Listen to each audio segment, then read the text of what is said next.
Hello bachcho, let's read this question. The question says at 298 Kelvin the standard free energy of formation of water is minus 237.20 kilojoule per mole, while that of its ionization into H plus ion and hydroxyl ions is 80 kilojoule per mole. Then EMF of the following cell at 298 Kelvin will be. Faraday की हमें value दी हुई है, Faraday constant की 96,500 coulomb, और हमारी जो reaction दी हुई है वो है H2 से H प्लस और OH माइनस से O2 बन रहा है हमारे पास।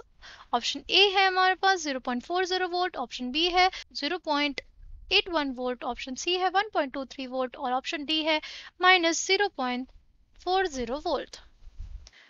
The key concept for this question is हमारा डेल्टा G होता है, it is basically equals to minus N F E naught cell. यहाँ जो ई नॉट सेल है हमारा EMF होता है और डेल्टा जी नॉट हमारा गिव्स फ्री एनर्जी में चेंज होता है। N is number of electrons, F is the Faraday constant जिसकी वैल्यू होती है 96,500 कूलम।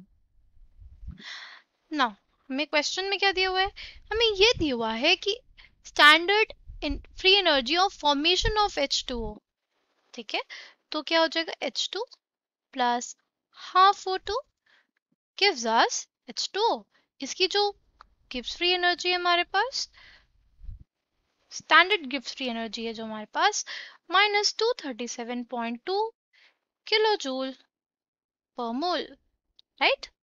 और हमारे पास H2O है, उसका अगर हम लोग आयनाइजेशन करें तो हमारे पास H plus plus OH minus आ जाता है और डेल्टा जी नॉट की जो वैल्यू आती है वो आती है 80 किलो जूल पर मोल, राइट। नाउ अगर हम लोग अपने जो रिएक्शन है उसको कंसिडर करें, अब जो हमारी रिएक्शन थी तो उसमें एनोड पे क्या होगा, एनोड पे हमारा कन्वर्जन होगा H2 का 2H प्लस में और हमारे पास आएंगे 2 इलेक्ट्रॉन्स, राइट।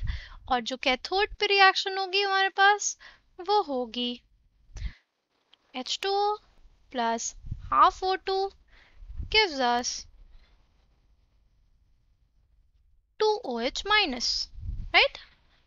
अब अगर इन दोनों को हम लोग ऐड कर दें तो हमारे पास क्या हो जाएगा, 2 इलेक्ट्रॉन से 2 इलेक्ट्रॉन कट जाएंगे, हमारे पास आ जाएगा H2O plus half O2 plus H2 2H plus plus 2OH minus, right. और जो हमारे पास जो पहले जो रिएक्शंस थी, राइट, डेल्टा जी जिनका हमको दिया हुआ था वो दोनों रिएक्शंस को भी अगर हम लोग देखें तो क्या थी, H2 plus half O2 gives us H2O and H2O gives H plus plus OH minus, right।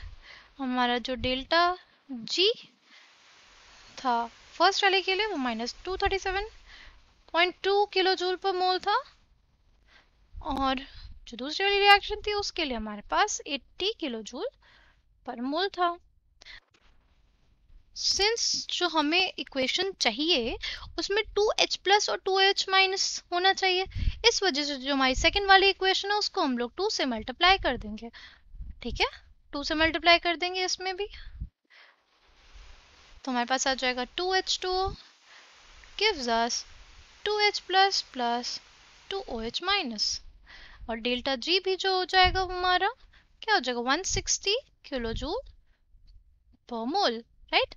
अब इन दोनों को हम लोग ऐड कर देंगे, इन दोनों रिएक्शंस को, तो हमारे पास आ जाएगा H2O plus half O2 plus H2 gives us 2H plus plus 2OH minus. तो हमारा total delta G of reaction क्या आ जाएगा, माइनस 237.2 प्लस 160 किलो जूल पर मोल, राइट।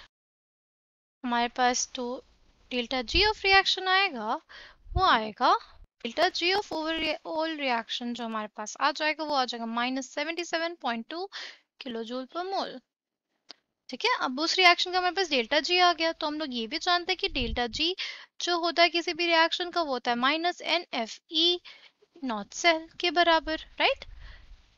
तो हमारे पास ये आ जाएगा -77.2 किलो जूल पर मोल एंड एन है हमारा 2 -2 इंटू एफ है 96,500 कूलम पर मोल और हमारा ई नॉट सेल हमें निकालना है। तो हम इसको सॉल्व करेंगे तो हमारे पास ई नॉट सेल की वैल्यू आ जाएगी 0.40 volt, right. Coming back to the question, the correct answer for this question will be option A. I hope you understood it well. Thank you and all the best.